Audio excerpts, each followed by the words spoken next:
as 7 festas e o fim dos tempos. Shalom, querido seguidor do nosso canal, na pegada de Yeshua. Esse assunto é um assunto extremamente profético, um assunto que fala muito profundamente aos nossos corações. Desde 1998 que nós estudamos este assunto, mas quando foi em 2003, o Senhor trouxe esse formato aqui através desse relógio, o relógio de Deus através das festas, não é? Ali em 2003 nós percebemos que o Senhor estava tocando algumas trombetas para nós ouvirmos, trombetas proféticas, não é? A primeira delas foi no dia 11 de setembro de 2001, a queda do World Trade Center. Depois, o filme de Mel Gibson, que rodou o mundo inteiro contando a história de Jesus, entrou pelo mundo árabe e até pessoas morreram dentro do cinema por causa do impacto daquela mensagem. Muitas pessoas realmente entregaram a vida para Jesus. Então, nós consideramos também aquele filme de Mel Gibson com Jim Caviezel, Uma Trombeta. E em 2003 morreram 3 grandes príncipes do meio evangélico. Derek Prince, que representava a unção do mestre, né? Era um mestre tremendo que impactou o mundo em mandando aquelas fitas cassetes de ensino bíblico. Bill Bright, que foi o criador da Aliança Bíblica Universitária, um evangelista incrível, não é? E também influenciou a história do evangelho nas universidades. E Kenneth Hagin, que era um apóstolo da fé, um homem tremendo, um homem que teve visão de 10 anjos, independente se você concorda ou discorda com a teologia dele. Foi um homem com um testemunho de cura muito tremendo, não é? Todos 3 morreram em 2003, então nós entendemos aquelas trombetas e o Senhor nos levou a esse relógio profético aqui, o relógio das 7 festas. Você pode encontrar estudos sobre as 7 festas, mas não com esse formato, com essa estratégia, com essa proposta tão acessível que você vai compreender em alguns minutos, não é? Então, vamos entender aqui que no relógio do homem, no relógio Cronos, existem 12 algarismos, não é? Porém, no relógio de Deus existem 7 festas, não é? No relógio do homem existem 3 ponteiros, ponteiro de horas, de minutos e de segundos. No relógio de Deus existem 3 pessoas: o Pai, que estabelece a hora, o Filho, que executa a hora, e o Espírito Santo, que consuma a hora. Então você começa a perceber que se você apenas olha no relógio Cronos, que é o relógio do homem, você não vai poder entender o manto profético de Deus no relógio Kairos, que é o tempo oportuno do Pai. Vamos começando aqui com essa festa que é importantíssima, que é a festa dos tabernáculos. Poderíamos começar com a primeira festa mesmo, que é a Páscoa, mas nós vamos começar com a festa dos tabernáculos. Por quê? Porque em João, o Evangelho de João, capítulo 1 e o verso 14, João vai dizer: o verbo se fez carne e habitou entre nós. Mas ali aquela passagem original é: o verbo se fez carne e tabernaculou entre nós. João usa um neologismo. Como a gente corriqueiramente, quando chega a sexta-feira, a gente diz sextou. Não existe a palavra sextou, mas você está querendo expressar a sua alegria de ter chegado no final de semana. Então João falou: o verbo se fez carne, e ele não falou habitou, ele falou tabernaculou entre nós, para dizer que Jesus estava apenas passando um período de 33 anos naquele invólucro, naquela tenda. Tabernáculo é tenda, é um açucar no Antigo Testamento, né? O capítulo 19 de Salmo também vai mostrar que Jesus tabernaculou, diz que ele é como um noivo que sai da sua tenda, não é?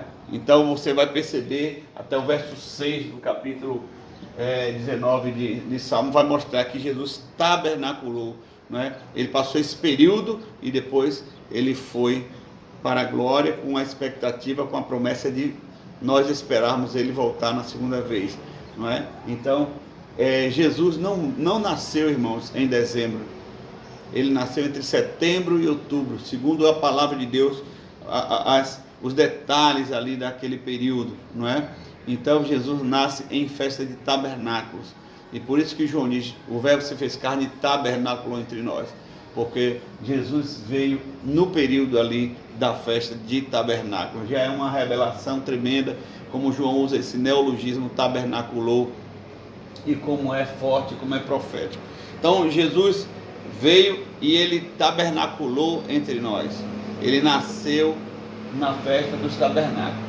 Já quando ele se manifesta com o seu ministério público, e ele vem prega o evangelho, prega o reino de Deus, opera sinais e prodígios, faz discípulos, chega a última semana que ele já vai ser crucificado. Aquela última semana, a palavra do Senhor diz que a última semana é o período da Páscoa. Essa realmente é a primeira festa. Nós começamos com a última, só para explicar que Jesus nasceu em tabernáculo, mas a última semana de Jesus, ela ocorre na Páscoa, né? E esse período, o texto mostra que Jesus, naquela última semana, houveram muitos eventos ali, onde ele foi traído, onde ele vai ser crucificado, não é? Onde ele é honrado por Maria quando ela quebra o vaso de alabastro, não é? Tantos momentos tremendos nessa última semana, que é justamente a semana da Páscoa. É um período profético, você vai ver que toda a vida pública de Jesus está pautada neste relógio aqui, não no relógio do homem, mas no relógio de Deus, que são as festas judaicas, as festas proféticas. Depois da Páscoa, aí nós vamos ter pães ázimos dentro da Páscoa. Imagine uma chave, né, a festa da Páscoa, que ela abre para pães ázimos. Pães ázimos é uma festa que não é permitido nenhum tipo de fermento, porque Moisés ia sair com o povo e era algo rápido para sair do Egito, então o fermento demora, faz o pão demorar para inchar. Então ele usou pães ázimos e ervas amargas. O que é que isso representava na vida pública de Jesus? A ceia e a amargura das ervas amargas era exatamente, ele ia dizer: alguém vai me trair dentre vós. Então, os pães ázimos representam o pão da ceia, e as ervas amargas representam a amargura da traição de Judas. A próxima festa nós temos primícias, né? Na vida de Jesus, será que nós temos algo que fala das primícias? Sim, temos sim. Primícias, o apóstolo Paulo vai dizer que Jesus é a primícia dos que dormem, não é? Ele é o primeiro dentre os que ressuscita. Aí você diz: mas o próprio Jesus antes dele ressuscitou Lázaro, ressuscitou a filha de Jairo. Sim, porém esses foram ressurretos e depois voltaram a morrer. E Jesus ressuscitou e nunca mais morreu. Ele vive para sempre e venceu a morte. Então ele é a primícia dos que dormem. Ele é chamado de primícia pelo apóstolo Paulo nas suas cartas. Depois dessa festa, fechando o período de Páscoa, porque são 3 grandes festas: Páscoa, Pentecostes e Tabernáculo. Mas a Páscoa, ela se divide em 3, não é? Nós temos também aqui esta festa de Pentecostes.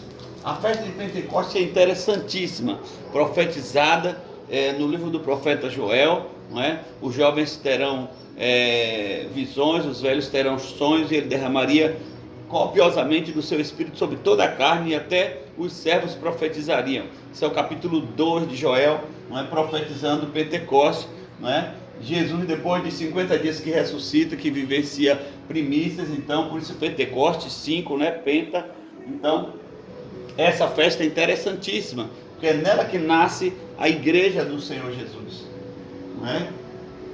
A igreja que Jesus profetizou, ela nasce aqui em Pentecostes. Porém, ela tem uma outra peculiaridade muito interessante. Dessas 7 festas, é a única que é permitido o fermento, não é? A mistura. E justamente com esse perfil de Pentecostes que a igreja vai nascer. Ela vai nascer de pelo menos 15 ou 16 nações ali reunidas em Jerusalém. As pessoas receberam o batismo com o Espírito Santo. A Bíblia diz: ouviu-se um vento, um som como de um vento impetuoso, e se fizeram línguas repartidas como que de fogo. Ali também as pessoas, quando viram aquelas pessoas falando em língua, em línguas estranhas, não é? Línguas de anjo, e ali línguas repartidas como que de anjos, glorificando o Senhor, diz o texto. Então as pessoas acusaram eles que estavam bêbados, cheios de mosto, de bebida, de vinho, que também tem fermento, não é? Então tem esse sinal profético. e nós já vivenciamos há 2000 anos, não é? A inauguração da igreja primitiva, não é? Então é muito interessante como a igreja nasce e como é preciso esse relógio de Deus, ele não erra, não é?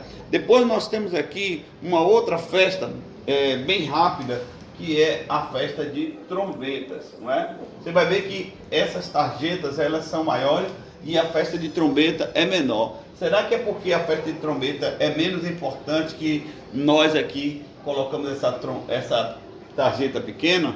Não, é porque a festa de trombetas ela é muito rápida, não é? Toca a trombeta de arrebate.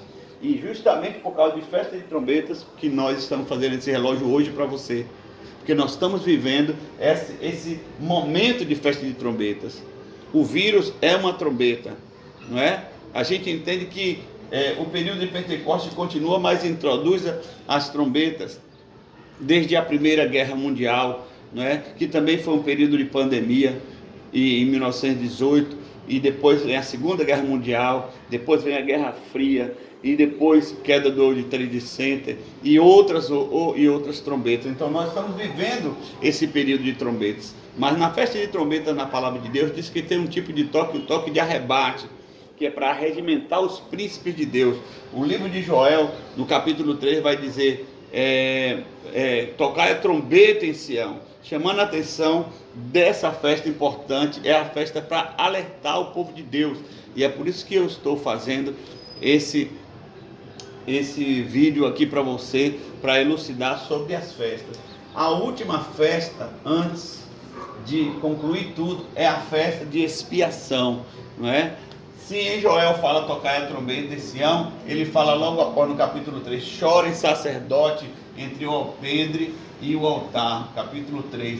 Chorar entre o alpendre e o altar com pano de saco. O pano de saco era aquele saco de aninhagem que eles colocavam nas costas com cinza, e eles choravam e eles pranteavam pelos seus pecados. Então a festa de trombeta já está apontando para expiação, não é? A Bíblia, o Senhor Jesus, no capítulo 24 de Mateus, vai falar de maneira profética sobre os tempos angustiosos, não é? Princípio de dores e preparação para a volta do Senhor Jesus, a tribulação, tudo que nós vamos vivenciar aqui, os desafios de manifestação, de marca da besta, primeira e segunda besta, anticristo, tudo aqui é expiação, a igreja é perseguida.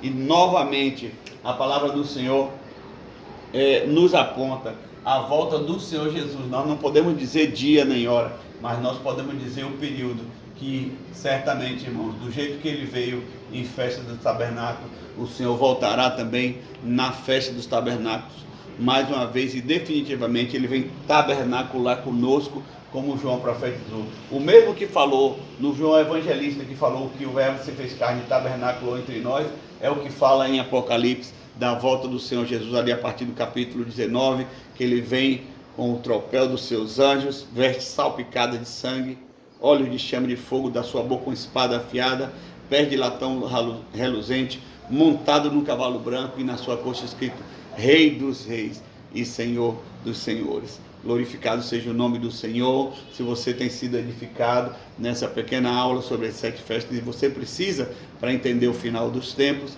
dê seu like, compartilhe, não é? Apoie o nosso canal aí, se inscreva para dar aquele impulso para a relevância desse vídeo, tá bom? Shalom, Deus te abençoe.